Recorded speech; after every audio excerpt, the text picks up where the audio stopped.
साथ all India sugar trade association के chairman Praful विटलानी हैं। साथ ही श्री रेणुका शुगर्स के एग्जीक्यूटिव चेयरमैन अतुल चतुर्वेदी भी हमारे साथ जुड़े हैं। आप दोनों का कार्यक्रम में स्वागत है। आपका समय देने के लिए भी आप लोगों का शुक्रिया।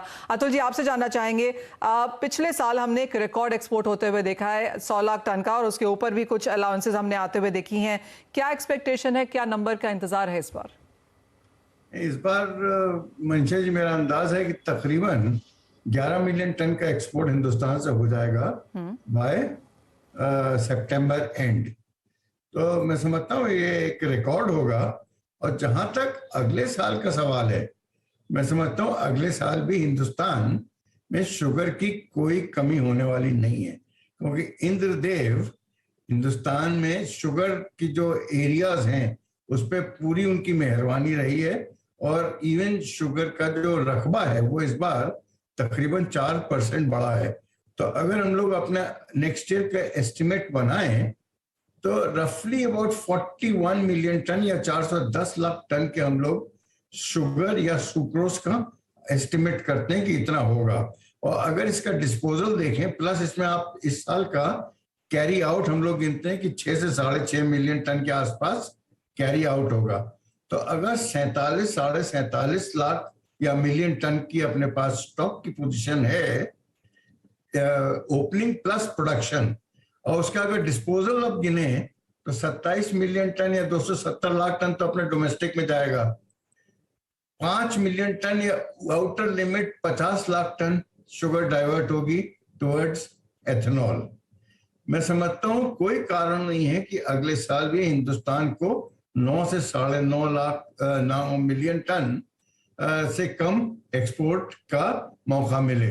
और जहां तक इसका गवर्नमेंट को जो डर है कि दाम तेज हो जाएंगे या कुछ, तो उसका सबसे बढ़िया सिंपल तरीका है कि अगर अपने एस्टिमेट करते हैं कि 8 से 9 मिलियन टन एक्सपोर्ट होगा तो आप मार्च तक 5-6 मिलियन टन का एक्सपोर्ट अलाउ कर दीजिए अंडर ओजीएल। और वो जो बातें चल रही है ना, एमएईक्यू और वो सब कि मैक्सिमम एडमिसिबल एक्सपोर्ट कोटा, वो सारी बातें बेमानी हैं, क्योंकि उसमें अल्टीमेटली रोज अपने को गवर्नमेंट के पास जाना पड़ेगा। और जो यूनिट्स नॉर्थ की हैं जहां पे कि शुगर का दाम ऑलरेडी ऊंचा रहता है और वो शुगर डेफिसिट स्टेट है, वो वैसे भी एक्सपोर्ट नहीं करने वाली हैं। पर जो महाराष्ट्र और गुजरात और कर्नाटक की मिल्स हैं जो पोर्ट के नजदीक है, वो बेचारी उसमें क्या नाम, उनको तकलीफ होगी, वो एक्सपोर्ट नहीं कर पाएंगी। वो अल्टीमेटली एमएक्यू को खरीदेंगी और वो सब एमएक्यू के सर्टिफिकेट्स की खरीद फरोख्त चालू होगी। मैं समझता हूँ सिंपल तरीका है कि गवर्नमेंट को ओजीएल के अंदर एक्सपोर्ट परमिट कर देना चाहिए। अगर डर है दाम बढ़ने का तो स्टार्ट पे तो आप 6 मिलियन टन का कोटा रिलीज करिए up to March and then take a relook. That is my take on this. और भाई ये जितनी जल्दी अनाउंस करते हैं वो बेहतर है, क्योंकि वरना अभी थाईलैंड के भी एक्सपोर्ट का चालू हो जाएगा तो इंडिया को जो विंडो मिल रही है वो शायद विंडो भी कम हो जाएगी। एब्सोल्युटली। और जो खबर हमें मिली है अतुल जी दिल्ली से, वो यही है कि अगले 3-4 दिनों में ये हम होता हुआ देख भी सकते हैं। प्रफुल्ल जी, आपसे ये सवाल है, क्लियरली एसोसिएशंस की तरफ से हमने रिप्रेजेंटेशंस यहाँ पर सरकार की तरफ जाते हुए देखी हैं, और एक मुद्दा यहाँ पर सभी ने उठाया वो ये था कि जल्दी नेक्स्ट सीजन का यहाँ पर अलाउ कर दिया जाए, ज़्यादा अलाउ किया जाए, एटलीस्ट यहाँ पर पता हो। और जैसे अतुल जी भी कह रहे हैं कि 8 से 9 मिलियन टन हम फिर से एक्सपोर्ट यहाँ पर कर पाएंगे, 2 भागों में से बांटने की ऑफकोर्स बात की जा रही है। आप क्या लेटेस्ट सुन रहे हैं यहाँ पर सरकार की तरफ से? ऐसा है कि हमने जो अभी फिगर्स जो बताए हैं अतुल जी ने, तो अतुल जी के फिगर्स के साथ काफी हम लोग कबूल करते हैं। और पर इसमें जब हमारी कोई डिस्कशन हुई थी गवर्नमेंट के साथ, तो गवर्नमेंट का कहना है कि जो प्रोजेक्शंस ऑफ शुगर प्रोडक्शन जो रहते हैं वो लास्ट ईयर में यानी जो 21-22 की सीजन में 13 से 16% तक गलत गिरे थे। तो गवर्नमेंट बोलती है अगर दोनों तरफ में अगर ये होता है, समझो कभी प्रोडक्शन कम हो गया, तो फिर हमने जो कॉन्ट्रैक्ट की परमिशन समझो एक बार 7 मिलियन या 8 मिलियन की दे दी है, और फिर उसको रिवोक करना हो तो फिर वो इंटरनेशनल मार्केट में नाम खराब होना हो जाता है।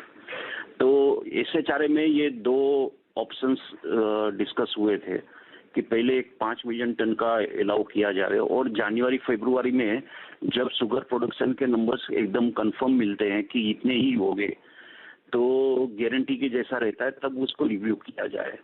तो एक साथ में ही 8 मिलियन टन या 7 मिलियन टन, हमारी एसोसिएशन ने 7 मिलियन टन का दिया है, क्योंकि कैरी फॉरवर्ड जो ये साल रहेगा वो सेम कैरी फॉरवर्ड अगले साल लगेगा। तो कैरी फॉरवर्ड से तो कुछ अपने को एक्सपोर्ट करने के या इथेनॉल के लिए तो कुछ अवेलेबिलिटी नहीं है, वो तो डोमेस्टिक कंजप्शन के लिए है 2 महीने के या 2.5 महीने के। और जहां तक अगले साल का प्रोडक्शन अभी इनिशियल जो मिल रहे हैं वो 35-36 का मिल रहा है। तो अगर इसको हम 36 का भी पकड़े तो 36 में से हमारे हिसाब से तो 27.5 का जो प्रोडक्शन है ये कंजप्शन शुगर के लिए डोमेस्टिक में लगता है। अब ये बाकी रहा 8 मिलियन टन, 8 में से 5 मिलियन टन चला जाएगा ये 35.5 का जो शुगर का प्रोडक्शन इथेनॉल छोड़ के। तो 8 मिलियन टन जो बाकी रहता है, या 7 या 8 मिलियन टन गवर्नमेंट एक्सपोर्ट के लिए दे सकती है, उसमें से पहले 5 मिलियन टन का एक दे दिया जाए तो अच्छा हो। अब जहां तक पॉलिसी मैटर है, ये OGL है या MAQ की है। MAQ में अतुल जी ने बताया वो बरोबर की खरीद फरोख्त होती है। तो हमने ये बार MAQ विदाउट स्वीपिंग, यानी अगर मिल को जो कोटा दिया जाएगा उसको अगर नहीं देना है तो 1 महीने में वो रिटर्न कर देवे, फिर उसका रीलोकेशन हुआ जाए। पर MAQ से क्या होता है कि ये इस बार जो OGL में डर लगा कि ज्यादा चीनी निकल जाएगी और फिर शुगर को रिस्ट्रिक्टेड में डाला गया DGFT उसमें, तो ये दिक्कतें आती है उसके हिसाब से ERO मिलाने की। और जो ये पहले की जो सिस्टम थी कि मिलों को ही कोटा दिया जावे MAQ के नीचे, और अगर वो ट्रेडेबल नहीं है तो क्या होता है कि क्वांटिटी से ज्यादा नहीं जा सकती है, वो एक डेफिनेट हो जाती है। और उसको क्या है कि बिजनेस जो इंटरनेशनल ट्रेडिंग के जो डिफॉल्ट्स और जो प्रॉब्लम्स रहते हैं उससे दिक्कत नहीं रहती है। तो हमारी एसोसिएशन ने उसको MAQ की डिमांड की हुई है विथ नो स्वैपिंग, यानी कोई खरीद फरोख्त उसकी नहीं की जावे। और फिर जो है उसका रीअलॉटमेंट किया जावे।